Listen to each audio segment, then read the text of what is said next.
Assalamu alaikum warahmatullah. Sorry I'm late. It's past Maghrib. I was reading the newspaper today with my evening tea, and headlines crossed my site, and it was really funny. It said that the Pakistani government is is quite upset and is looking forward to rehab the people who have been displaced by the floods, and they want to restart the schools of and educational institutes of Pakistan back on track as soon as possible. So I was thinking, what educational institutes, what education? I mean, we are talking about places and villages and towns where the flood has come, in which people do not have basic housing facilities. They do not have basic medical facilities. They do not have enough to eat, let alone education. And these are places where the schools are often seen closed, shut down, or there are cattle tied to the post in those schools. So you can imagine what kind of education would be delivered over there. So this government is worried about education. When the schools were open, there was not much education going on in there. No teachers. Perhaps students were there, but no teachers. And even if the teachers were there, not much of an education. And if this government was so interested in education, they would not have, they know how much educated they themselves are.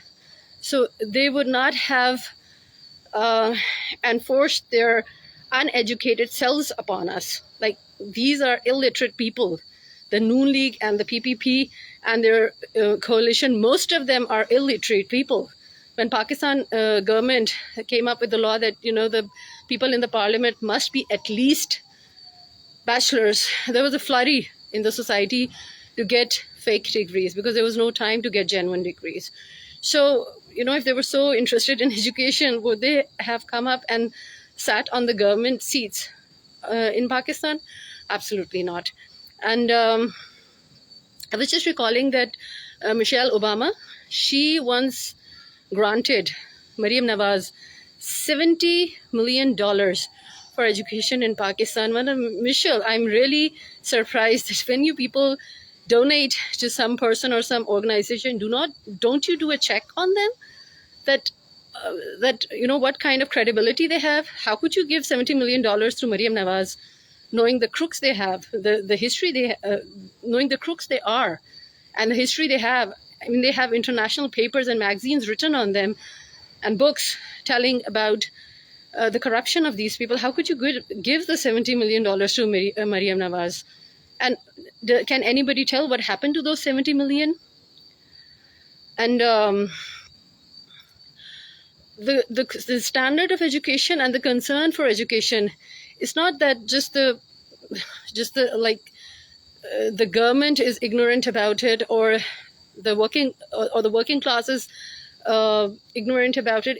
As a society, we don't care much about education. In the Holy Quran, in Surah Takasur, Allah subhanahu wa ta'ala talks about the psychology of takasur, when people are just, in a rat race for wealth, and, they're just competing with each other for more and more wealth. So that rat race is even there in the education sector. You would always hear the parents saying, or the teachers saying, you must study, you won't get marks. It's all about marks, marks, marks. We don't let the child absorb the education. We don't let the child grow intellectually. We're just enforcing upon the student, that you must study to get good marks.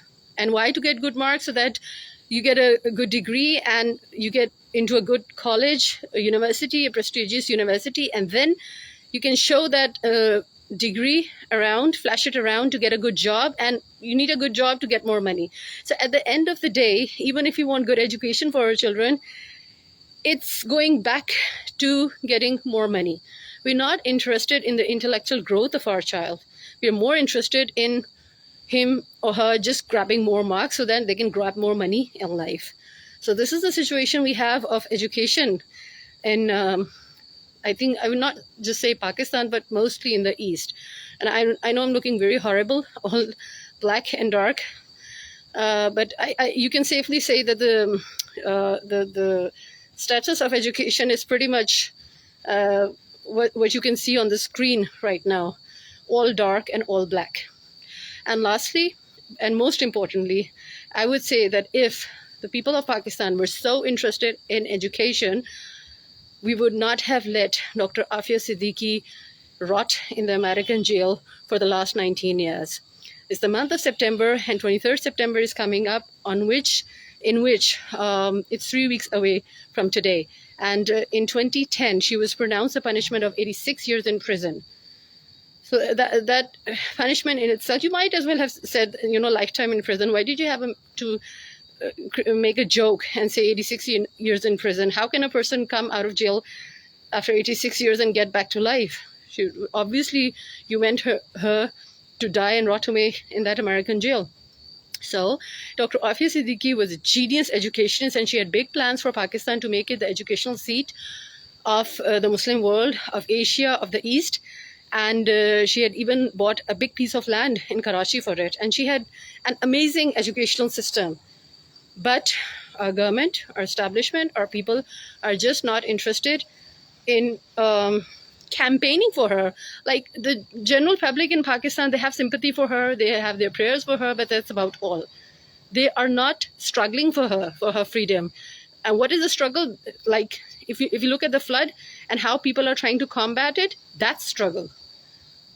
So are the people of Pakistan struggling to get back their educationists? If we were so interested in education, we would not let Dr. Afia Siddiqui rot away in the American jail. We would get her back. So let's see how much interested we are in education. Assalamu alaikum.